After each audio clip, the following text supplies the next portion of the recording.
আসসালামু আলাইকুম। ঢাকা শহরে আসছে নতুন পুলিশ। রমজান এবং আসন্ন ঈদকে কেন্দ্র করে ঢাকা শহরের আবাসিক এলাকা এবং শপিং মলগুলোর নিরাপত্তার জন্য বর্তমান বিদ্যমান আইন শৃঙ্খলা রক্ষাকারী বাহিনীর সাথে সহায়ক ফোর্স হিসেবে নতুন পুলিশ আসতে যাচ্ছে, যেটি ডিএমপি সূত্রে জানা যাচ্ছে। সাম্প্রতিক সময়ে অক্সিলারি ফোর্স শব্দটি খুব চর্চা হচ্ছে। এই অক্সিলারি ফোর্সটা কি? অক্সিলারি ফোর্স বলতে আসলে যেটি বোঝা যায় সেটি হচ্ছে সহায়ক বা সহায়তাকারী কোনো বাহিনী।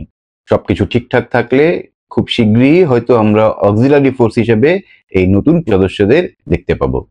সাম্প্রতিক সময়ে দেশ জুড়ে আইন শৃঙ্খলার যে ভয়াবহ অবনতি, চুরি, ছিনতাই, ধর্ষণের মতো ঘটনা অহরহ হচ্ছে, সেই তখনই অক্সিলারি পুলিশ ফোর্স নিয়োগ দেওয়ার সিদ্ধান্তটি পাওয়া গেল।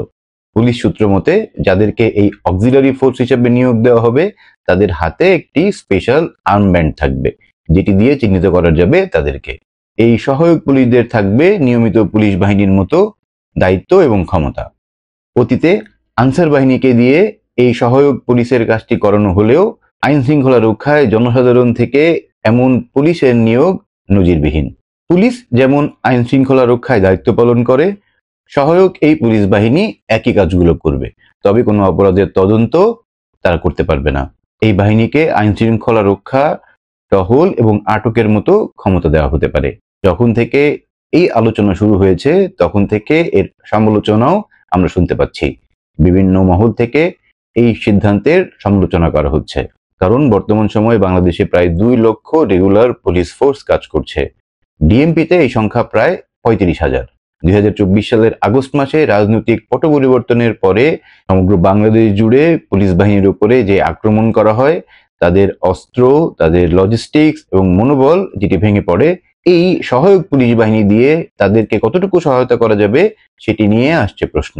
এবং এমন একটি সময়ে সহায়ক বাহিনী নিয়োগ দেওয়ার কথা আসছে যখন রেগুলার পুলিশ বাহিনী তাদের দায়িত্ব পালন করতে হিমশিম খাচ্ছেন। ইতোমধ্যেই সমালোচনা আসতে শুরু করেছে বেসামরিক জনগণ থেকে।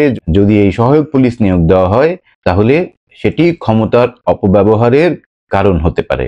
নিয়োগ পাওয়া ব্যক্তি নিজেকে অক্সিলারি ফোর্স বা সহায়তাকারী বাহিনী ভাবার পরিবর্তে যদি পুলিশ ভাবতে শুরু করেন তাহলে আইন শৃঙ্খলা রক্ষায় সেটি সহায়তার জায়গায় পুলিশ বাহিনীর প্রতিপক্ষ হিসেবে বা জনগণের সামনে মুখোমুখি চলে আসতে পারে। কারণ বেসামরিক মানুষ থেকে পুলিশ বাহিনীতে নিয়োগ করা হলে তাদের প্রশিক্ষণ, নৈতিকতাবোধ, দক্ষতা এবং দায়বদ্ধতার বিষয়টি নিশ্চিত করা হবে সবচেয়ে বড় চ্যালেঞ্জ।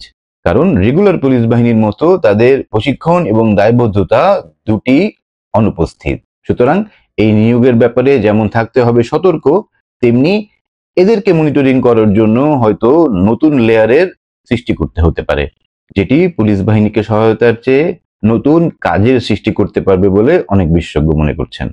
সুতরাং অক্সিলারি ফোর্স হিসেবে যদি সহায়ক এই বাহিনীকে নিয়োগ করা হয়, তাদের নিয়োগ প্রক্রিয়া, তাদের দায়বদ্ধতা, প্রশিক্ষণ এবং তাদেরকে পরিচালনার জন্য সুস্পষ্ট নীতিমালা এবং ক্ষমতার অপব্যবহার যেন না হয় সেটি নিশ্চিত করা পুলিশের জন্য একটি বড় চ্যালেঞ্জ হবে বলে আশা করা যাচ্ছে।